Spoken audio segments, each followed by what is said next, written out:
محترم حاضرین جمعہ، تمام قسم کی تعریف، توصیف، کبریائی، بڑائی اللہ رب العالمین کے لیے لائق و زیبا ہے، جس نے ہم تمام بنی نوع انسان کو اس دار فانی کے اندر پیدا فرمایا اور پیدا فرمانے کے بعد یوں ہی بیکار نہیں چھوڑ دیا، بلکہ ہماری رشد و ہدایت کی خاطر بہت سارے انبیاء اور رسولوں کو مبعوث فرمایا۔ انگنت و بے شمار درود و سلام نازل ہوں اللہ رب العالمین کے بھیجے ہوئے تمام نبیوں پر، خصوصاً آخری نبی حضرت محمد مصطفیٰ صلی اللہ علیہ وسلم پر، کہ جنہوں نے بہت سارے مصائب و آلام کو برداشت کرنے کے بعد ہم تک اللہ رب العالمین کا پیغام پہنچایا۔ حضرات گرامی، آج محرم الحرام کی 10 تاریخ ہے۔ محرم الحرام کی 10 تاریخ کو شرعی اصطلاح میں اسلامی شریعت کے اعتبار سے یوم عاشورہ کہا جاتا ہے۔ ویسے تو محرم الحرام کا پورا مہینہ بڑی اہمیت کا حامل ہے اور کئی اعتبار سے اس کی فضیلت ہے۔ اسی طرح سے خصوصی اعتبار سے یوم عاشورہ کی بھی فضیلت ہے، جیسا کہ احادیث ابھی آئیں گی اور بتلایا جائے گا۔ تو پہلی بات محرم الحرام کی فضیلت سے متعلق، محرم الحرام کی فضیلت کئی اعتبار سے ہے۔ ان میں سے ایک فضیلت تو یہ ہے کہ یہ حرمت والا مہینہ ہے، جیسا کہ اس سے پہلے بھی آپ کے سامنے یہ بات آئی کہ 4 حرمت والے مہینے ہیں۔ اللہ رب العالمین نے ان مہینوں کے اندر ظلم اور زیادتی کرنے سے منع فرمایا، اور ان 4 مہینوں میں سے محرم الحرام کا بھی مہینہ ہے۔ اسی طرح سے اس مہینے کو اللہ کے نبی صلی اللہ علیہ وسلم نے شہر اللہ یعنی اللہ رب العالمین کا مہینہ بھی قرار دیا۔ اللہ رب العالمین کی ملکیت ساری جہاں، وہ ساری کائنات کا پیدا کرنے والا ہے۔ ہر چیز اس کے اختیار میں ہے، دن ہو، رات ہو، سال ہو، مہینے ہو، ساری چیزیں یہ اللہ رب العالمین ہی نے بنائی ہیں اور اسی کی ملکیت ہے۔ لیکن خصوصیت کے ساتھ محرم الحرام کو اللہ کا مہینہ قرار دینا، یہ اس کی اہمیت پر دلالت کرتا ہے۔ چنانچہ مسلم شریف کی روایت ہے، حضرت ابو ہریرہ رضی اللہ تعالیٰ عنہ بیان فرماتے ہیں، کہتے ہیں کہ اللہ کے نبی صلی اللہ علیہ وسلم نے ارشاد فرمایا، افضل الصیام بعد رمضان شہر اللہ المحرم، یعنی رمضان المبارک کے بعد سب سے زیادہ افضل اور بہتر روزے اللہ کے مہینے محرم الحرام کے، تو یہ اللہ رب العالمین کا مہینہ ہے، یعنی اس کی نسبت اللہ رب العالمین کی طرف کی گئی، تو اس اعتبار سے بھی یہ بڑا اہم مہینہ ہے محرم الحرام کا۔ اسی طرح سے تیسری بات جو اس مہینے کی افضلیت والی ہے وہ یہ کہ اس مہینے کے روزے نبی اکرم صلی اللہ علیہ وسلم نے رمضان کے بعد سب سے افضل اور بہتر قرار دیے، یعنی اس پورے مہینے کے۔ یہ نہیں ہے کہ صرف عاشورہ کا روزہ یا محرم الحرام کے کسی ایک دن کا روزہ، بلکہ پورے مہینے کے کسی بھی دن آپ روزہ رکھیں، اور بہتر یہ ہے کہ ایک دن چھوڑ کر ایک دن روزہ رکھا جائے، جیسے صوم داؤدی حضرت داؤد علیہ السلام کا روزہ ہے، جسے اللہ کے نبی صلی اللہ علیہ وسلم نے افضل الصیام قرار دیا ہے۔ تو اس مہینے کے پورے مہینے کے روزے یہ اللہ رب العالمین کے نزدیک بہتر ہیں، اور دوسرے مہینوں کے مقابلے میں رمضان کے سوا، کیونکہ رمضان کے روزے تو فرض ہیں، ان کے برابر تو اس کی فضیلت ظاہر سی باتیں نہیں ہو سکتی ہیں۔ لیکن یاد رہے، یہاں اس بات کو اچھی طرح سے آپ سمجھ لیجئے،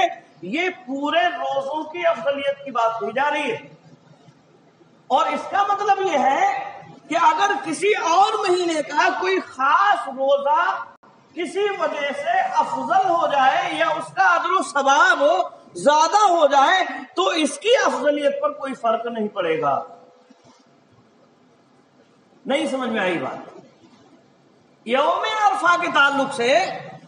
نبی اکرم صلی اللہ علیہ وسلم نے حدیث میں یہ بیان فرمایا کہ اس کے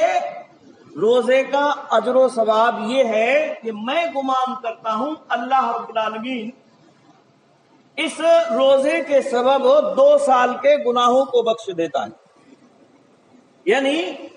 یوم عرفہ کا روزہ یہ 2 سال کے گناہوں کا کفارہ ہوتا ہے. تو بظاہر تو یہی معلوم ہو رہا ہے کہ یوم عرفہ کے روزے کی بڑی فضیلت ہے، اور اتنی فضیلت ہے کہ اتنی فضیلت کسی اور روزے کی نبی اکرم صلی اللہ علیہ وسلم نے نہیں بتلائی. تو وہ ایک خصوصی روزہ جو ذی القعدہ کے مہینے میں آتا ہے، یوم عرفہ کا روزہ، اس کی اہمیت اس سے خارج، وہ یہاں مراد نہیں ہوگا. اب یوم عرفہ کے علاوہ اور رمضان المبارک کے روزوں کے علاوہ تمام مہینوں کے تمام دنوں کے روزوں کے مقابلے میں اس مہینے کے روزے یعنی محرم الحرام کے مہینے کے روزے یہ افضل ہیں، بہتر ہیں. یہ ہے اصل میں اس حدیث کا معنی اور مفہوم. کیونکہ اللہ کے نبی صلی اللہ علیہ وسلم نے محرم الحرام کے روزوں کو علی الاطلاق افضل اور بہتر قرار دیا ہے. اب اگر آپ یہ کہیں کہ اس سے مراد یوم عرفہ کا روزہ بھی ہے تو ظاہر سی بات ہے حدیث میں اس کی فضیلت زیادہ بیان کی گئی ہے. تو وہ ایک خاص روزہ جیسے رمضان المبارک کے روزے الگ ہے، استثناء ان کا ہے، ایسے ہی یوم عرفہ کا روزہ بھی اس سے الگ ہوگا. یعنی یوم عرفہ کے روزے کے علاوہ اور اسی طرح سے رمضان المبارک کے روزوں کے علاوہ تمام دنوں کے مقابلے میں اس مہینے کے روزے سب سے افضل اور بہتر ہیں. یہاں ایک بات کی وضاحت اور ضروری ہے کیونکہ بعد میں لوگوں کے سوالات بھی آئیں گے، تو اس لیے اس کو پہلے ہی ختم کر دیا جائے. تو سوال ضرور آئیں گے، اور وہ یہ ہے کہ بعض لوگوں نے، بعض ائمہ نے اس سے یہ بھی کہا ہے کہ یہاں جو افضل روزہ اللہ کے نبی صلی اللہ علیہ وسلم نے قرار دیا وہ یوم عاشورہ کا روزہ ہے. یہ بھی بعض لوگوں نے کہا ہے، لیکن حدیث کا جو معنی اور مفہوم بظاہر الفاظ سے سمجھ میں آتا ہے، اس سے صرف یوم عاشورہ ہی کا روزہ نہیں ہے بلکہ اس مہینے کے روزے اور مہینوں کے مقابلے میں زیادہ افضلیت والے ہوں گے. اب یہاں ایک اور مزید سوال یہ پیدا ہوتا ہے، اور کہہ سکتے ہیں آپ نے حدیثیں سنی ہیں اور بتلائی گئی ہیں کہ آپ صلی اللہ علیہ وسلم کا معمول یہ تھا کہ آپ صلی اللہ علیہ وسلم سب سے زیادہ روزے شعبان کے مہینے میں رکھتے تھے. چنانچہ حضرت عائشہ رضی اللہ تعالیٰ عنہ بیان فرماتی، بخاری کی روایت ہے، بیان فرماتی ہیں کان رسول اللہ صلی اللہ علیہ وسلم یصوم حتی نقول لا یفطر، کہ اللہ کے نبی صلی اللہ علیہ وسلم روزہ رکھتے چلے جاتے یہاں تک کہ ہم کہتے کہ اب آپ روزہ رکھنا نہیں چھوڑیں گے، اور پھر آپ کا عمل ایک دم اس سے الٹ ہو جاتا، یہ روزہ چھوڑنا شروع کر دیتے اور ہم یہ کہتے کہ اب آپ صلی اللہ علیہ وسلم روزہ نہیں رکھیں گے. تو یہ آپ کا معمول ہوا کرتا تھا. لیکن پورا مہینہ سوائے رمضان کے میں نے آپ صلی اللہ علیہ وسلم کو روزہ رکھتے ہوئے نہیں دیکھا. یعنی سوائے رمضان کے آپ نے پورا مہینہ کسی بھی مہینے کا روزہ نہیں رکھا، اور سب سے زیادہ روزے آپ صلی اللہ علیہ وسلم شعبان کے مہینے میں رکھتے تھے. تو یہ حدیث اس سے بھی کوئی اعتراض کر سکتا ہے اور کہہ سکتا ہے کہ اگر محرم الحرام کے روزے سب سے افضل اور بہتر ہیں اور مہینوں کے مقابلے میں، تو پھر آپ صلی اللہ علیہ وسلم نے محرم الحرام کے مہینے کے روزوں کو چھوڑ کر شعبان کے مہینے میں روزے کیوں زیادہ رکھے؟ آپ صلی اللہ علیہ وسلم شعبان کے مہینے میں زیادہ رکھتے تھے، تو محرم الحرام کے روزے کو چھوڑ کر آپ شعبان میں کیوں رکھ رہے ہیں جبکہ محرم کے روزے زیادہ افضل اور بہتر ہیں؟ تو اس کے جواب علماء نے دو طرح سے دیے ہیں، امام نووی رحمہ اللہ ہوں یا اسی طرح سے اور کئی لوگوں نے دو اس کے جواب دیے، اور ان میں سے ایک جواب یہ ہے کہ ممکن ہے اللہ کے نبی صلی اللہ علیہ وسلم کو محرم الحرام کے مکمل مہینے کے روزوں کی فضیلت یہ بعد میں بتلائی گئی ہو۔ آپ صلی اللہ علیہ وسلم کا عمل یہی چلا آ رہا تھا کہ شعبان کے آپ روزے رکھتے تھے، لیکن بعد میں آخری حیات میں، آخری زندگی کے آخری لمحات میں یا آخری سالوں میں آپ صلی اللہ علیہ وسلم کو یہ بتلایا گیا کہ محرم الحرام کے روزے اور مہینوں کے مقابلے میں رمضان کے علاوہ زیادہ افضل اور بہتر ہے، اس لیے آپ صلی اللہ علیہ وسلم نے شعبان کے مہینے میں روزے رکھے اور محرم الحرام میں روزے نہیں رکھے۔ اسی طرح سے دوسرا جواب یہ بھی دیا ہے کہ اللہ کے نبی صلی اللہ علیہ وسلم نے شاید اس وجہ سے روزے نہ رکھے ہوں کہ آپ کا اتفاق اس روزے میں مقیم کی حیثیت سے نہ رہا ہو، اس مہینے میں آپ مقیم نہ رہے ہوں، گھر میں نہ رہے ہوں، سفر میں رہے ہوں، جہاد وغیرہ کی غرض سے آپ صلی اللہ علیہ وسلم نکل کر گئے ہوں اور یہ مہینہ سفر میں آپ کا گزرتا چلا گیا ہو، اور اس وجہ سے آپ صلی اللہ علیہ وسلم روزے نہیں رکھ سکتے۔ بہرحال یہ علماء نے جواب دیے ہیں، لیکن اس کی کوئی وجہ حدیث میں اللہ کے نبی صلی اللہ علیہ وسلم نے نہیں بتلائی۔ آپ صلی اللہ علیہ وسلم نے جو بتلایا ہے وہ یہ کہ محرم الحرام کے روزے تمام مہینوں کے مقابلے میں زیادہ افضل ہے، لہذا ہمارا اسی پر ایمان ہونا چاہیے۔ ہمارے سامنے اللہ کے نبی صلی اللہ علیہ وسلم کی حدیث ہے کہ آپ نے یہ فرمایا محرم الحرام کے روزے افضل اور بہتر ہیں، لہذا ہمارے لیے اتنا کافی۔ تو یہ بات محرم الحرام کی فضیلت سے متعلق ہوئی، یعنی یہ مہینہ اس اعتبار سے اہمیت کا حامل ہے کہ یہ حرمت والا ہے، اسی طرح سے یہ مہینہ اس اعتبار سے اہمیت کا حامل ہے کہ یہ شہر اللہ ہے، یعنی اللہ رب العالمین کا مہینہ اسے نبی اکرم صلی اللہ علیہ وسلم نے قرار دیا، اور اسی طرح سے اس کے روزوں کو نبی اکرم صلی اللہ علیہ وسلم نے افضل الصیام بعد رمضان فرمایا، یعنی رمضان کے بعد سب سے افضل روزے اس مہینے کے آپ صلی اللہ علیہ وسلم نے بتلایا۔ اب رہی بات عاشورہ کی، تو عاشورہ کا روزہ یا اسی طرح سے عاشورہ کے دن کی بھی بڑی اہمیت اور فضیلت ہے۔ عاشورہ کا دن اللہ کے یہاں بڑا محترم ہے، نبی اکرم صلی اللہ علیہ وسلم اور اسی طرح سے صحابہ اکرام رضوان اللہ تعالی علیہم اجمعین اس کا ادب و احترام کیا کرتے تھے، اور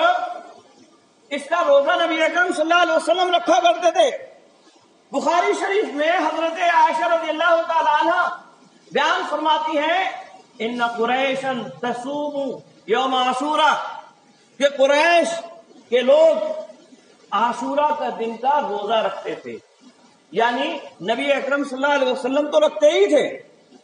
صحابہ کرام رضوان اللہ تعالی علیہم اجمعین نے تو روزہ اس دن رکھا ہی ہے۔ قریش کے لوگ جو کافر تھے، مشرک تھے، وہ لوگ بھی اس دن کا روزہ رکھا کرتے تھے، اور اللہ کے نبی صلی اللہ علیہ وسلم خود بھی اس کا روزہ رکھتے تھے۔ حضرت عائشہ بیان فرماتی ہے کہ اللہ کے نبی صلی اللہ علیہ وسلم بھی اس کا روزہ رکھتے تھے، اور جب آپ صلی اللہ علیہ وسلم مدینہ ہجرت کر کے آئے تو آپ نے دیکھا یہود بھی اس دن روزہ رکھتے ہیں۔ یہود کیوں روزہ رکھتے ہیں؟ تو آپ نے ان سے پوچھا کہ یہ کیا وجہ ہے، آپ اس دن کیوں روزہ رکھتے ہو؟ تو انہوں نے کہا ھذا یوم صالح، یہ ایک نیک دن ہے، اس دن میں حضرت موسیٰ علیہ السلام کو اور ان کی قوم کو ان کے دشمن یعنی فرعون سے اللہ رب العالمین نے نجات دلائی تھی، لہذا انہوں نے روزہ رکھا اور ہم بھی روزہ رکھتے ہیں۔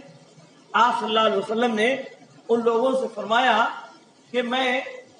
تمہارے مقابلے میں حضرت موسیٰ علیہ السلام کی بات کی اتباع کرنے کا زیادہ لائق ہوں، اور پھر آپ صلی اللہ علیہ وسلم نے خود بھی روزہ رکھا، جو کہ آپ پہلے ہی سے رکھتے چلے آ رہے تھے، صحابہ کرام رضوان اللہ تعالی علیہم اجمعین کو بھی روزہ رکھنے کا حکم دیا، یعنی حکم دیا آپ صلی اللہ علیہ وسلم۔ یہاں تک حضرت سلمہ ابن اکبر رضی اللہ تعالیٰ عنہ کی ایک روایت میں یہاں تک ہے کہ یوم عاشورہ کا دن جب آیا تو آپ صلی اللہ علیہ وسلم نے مدینہ کے آس پاس جو بستیاں تھیں، مسلمان انصار کے لوگ آس پاس رہ رہے تھے، وہاں آپ نے ایک ندا دینے والے کو، اعلان کرنے والے کو بھیجا کہ لوگوں سے جا کے کہو جن لوگوں نے کچھ کھایا نہیں ہے وہ روزہ رکھ لیں، اور جن لوگوں نے کھا لیا ہے، صبح صبح فوراً بھیجا آپ صلی اللہ علیہ وسلم، جن لوگوں نے کھا لیا ہے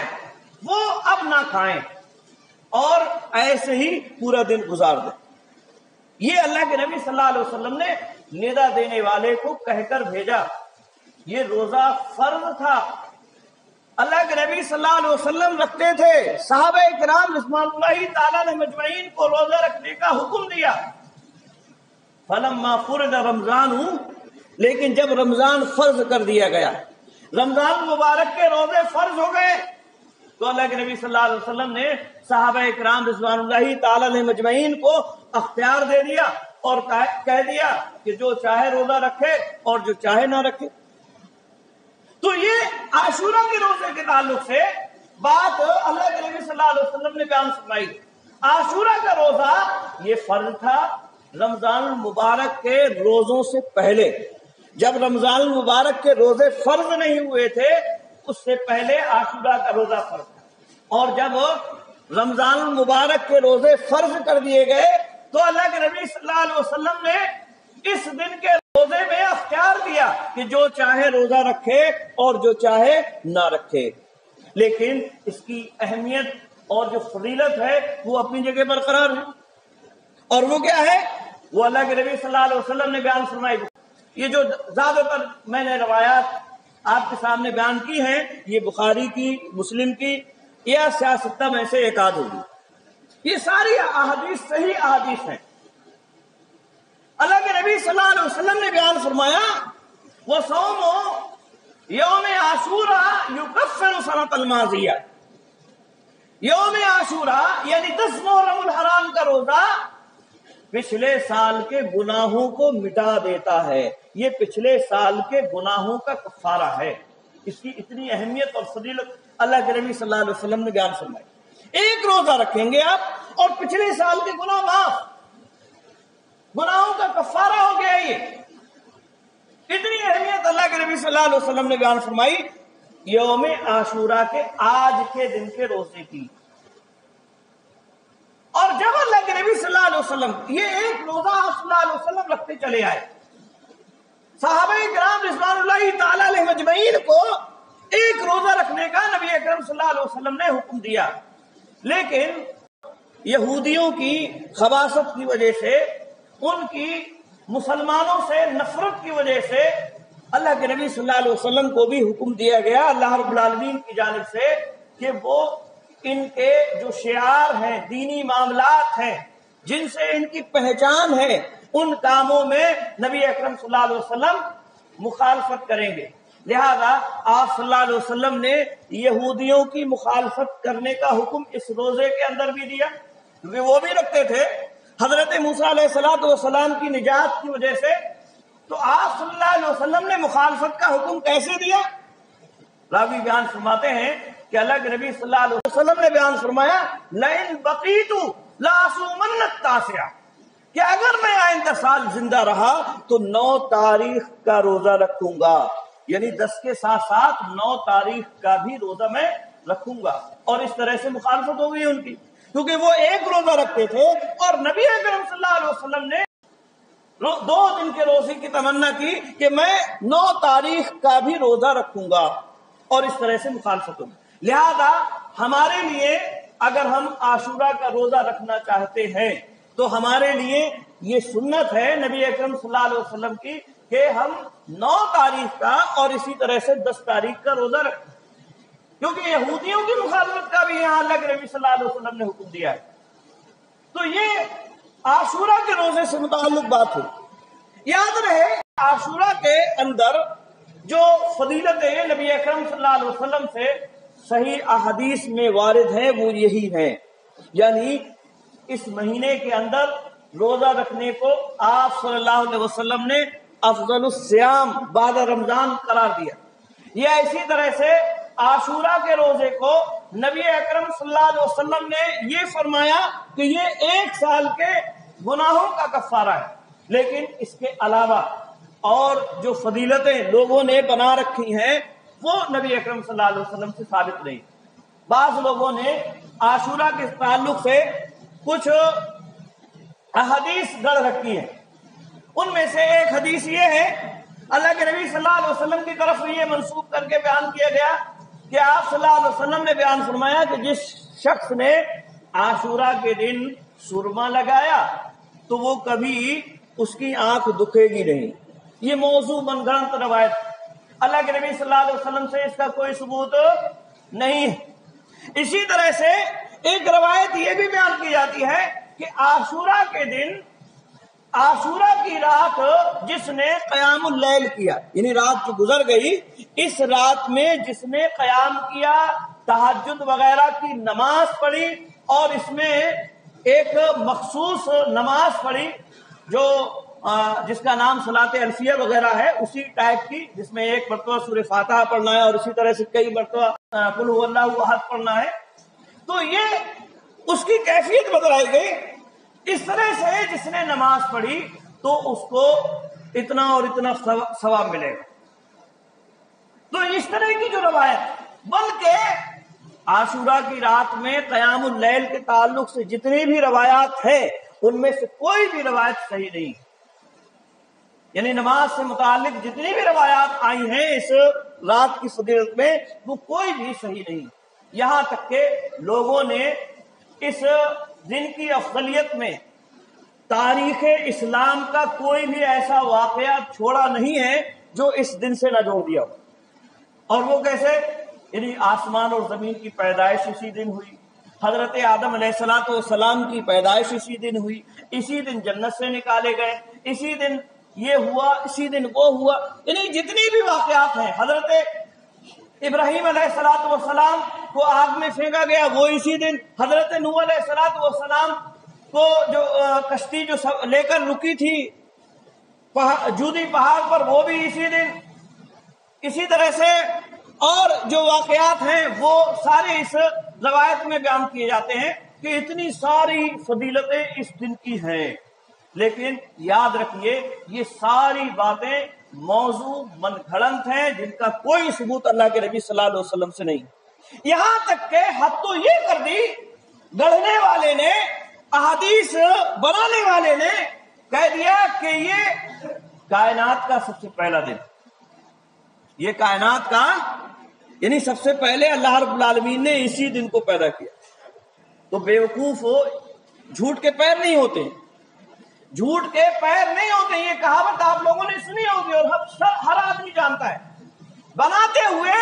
یہ بیان کرتا چلا گیا کہ یہ ایسا ہوا کہ ویسا ہوا، یہ ہوا کہ وہ ہوا، فلاں نبی بنایا گیا، آسمان بنایا گیا، زمین بنایا گیا، قلم بنایا گیا، جتنی بھی ساری چیزیں وہ اسی دن کی فضیلت میں۔ اب وہ یہ بھی کہے گا کہ یہ پہلا دن، اب اسے یہ ذہن میں نہیں ہے کہ یہ پہلا دن کیسے ہو جائے گا۔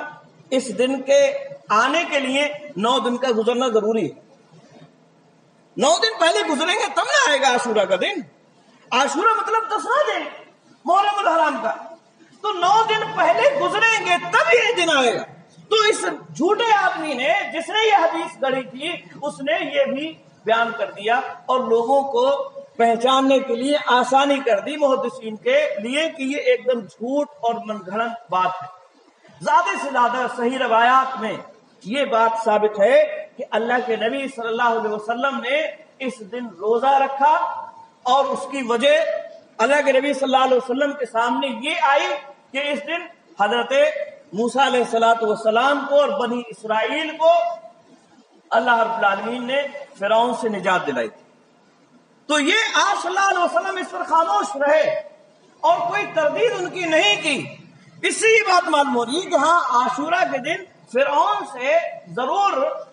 نجات بنی اسرائیل کو ملی تھی، اور اس کے علاوہ جتنی بھی باتیں بیان کی جاتی ہیں اس کی فضیلت میں وہ کوئی بھی صحیح اور درست نہیں۔ اسی طرح سے ایک اور بات عاشورہ کے دن کے تعلق سے کہی جاتی ہے، اور وہ اہل و عیال پر کشادگی کی، کہ جو آدمی اہل و عیال پر، اپنے اہل و عیال پر کشادگی کرے گا تو اس کو ایسا ہو جائے گا ویسا ہو جائے گا. لہذا نئے نئے کپڑے بنائے جاتے ہیں گھر والوں کے لیے، ہر فرد کے لیے نئے کپڑے، نئے جوڑے بنائے جائیں گے، اور گھر کی صفائی ستھرائی خصوصی اہتمام کے ساتھ کی جاتی ہے. تو یہ روایات بھی اس معنی اور مفہوم کی جتنی بھی ہے وہ بھی موضوع اور من گھڑنت ہیں، جن کا کوئی ثبوت نبی اکرم صلی اللہ علیہ وسلم سے ثابت نہیں. اصل میں معاملہ یہ ہے کہ حضرت حسین رضی اللہ تعالیٰ عنہ کی جب شہادت ہوئی تو ان کی شہادت کے بعد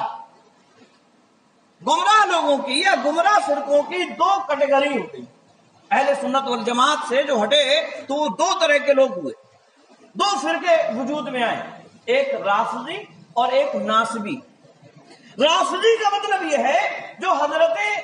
حسین یا حضرت علی رضی اللہ تعالیٰ عنہ کی شان میں غلو کرتے ہیں اور ان کو ان کے اس مقام سے جو اللہ رب العالمین نے دیا ہے اس سے بڑھاتے ہیں. یہاں تک بڑھاتے ہیں کہ وہ خلافت کے سب سے پہلے حقدار تھے، حضرت ابوبکر، حضرت عمر یا حضرت عثمان، یہ سب غاصبانہ طور پر خلیفہ بنائے گئے، یہ تک کہہ دیتے ہیں نعوذ باللہ من ذالک. یا اسی طرح سے حضرت علی رضی اللہ تعالیٰ عنہ کو الہ اور معبود تک کہہ دیتے ہیں کہ یہ معبود تھے،